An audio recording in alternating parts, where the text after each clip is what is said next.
The Secret Life of Anastasia. When Anastasia became part of the scheme to convince her grandmother that she truly was the missing princess, Anastasia didn't believe it herself.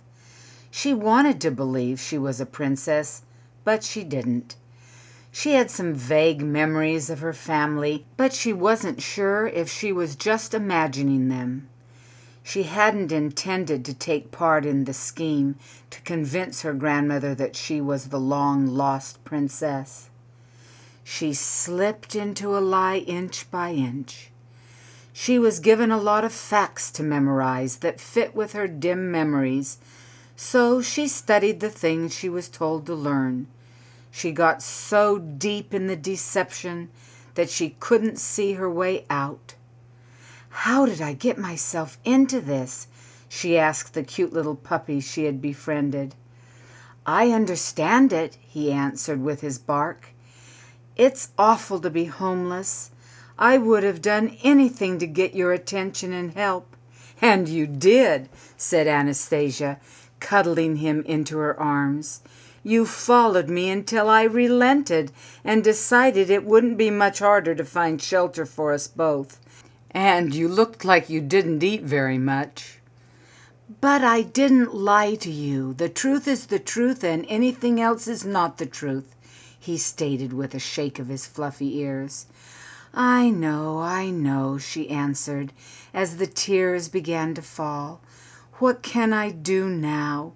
The ball is tonight, and I'm to be presented. I have this lovely gown, this sparkling crown, and this princess ring. Don't I look like a princess?"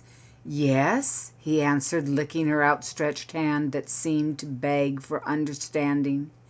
"You look like a princess, but that's not the point. You've got to act like a princess. Where's your royal integrity?" "What do you mean?" she asked. "Integrity is knowing what is right and choosing the right," he answered with a wag of his tail. "You need to admit your dishonesty and make amends. You don't deserve to be presented as Anastasia if you can't live up to the highest code of royalty." Then, startled, he tucked his tail between his legs and cowered in fear as Anastasia stomped her foot. "Why me?" she cried. "I didn't mean to do anything dishonest. I want this shining crown. I want this glittering gown. I want my royal ring that tells everyone that I am a princess. I want to be a—" "Do you hear yourself?" the puppy interrupted as he licked the tears from her face. "Being a princess means thinking of your people. It's not what you want, but what is right that is important. Tell the truth. Take the consequences. Then you will be a true princess." Anastasia knew he was correct. She walked back toward the light. In the dressing room, she wrote a note to her grandmother telling her about the lies. Anastasia wrote that she would return when she felt she had earned the right to be a princess.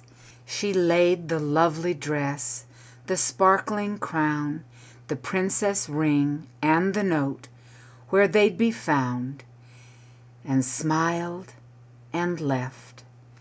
Feeling she'd chosen the right, she lifted the puppy in her arms, determined to keep learning what makes a real princess. She saw a small piece of string on the ground, picked it up and tied it on her finger. "This will remind me that it isn't things that make me a princess. It's my royal code of conduct."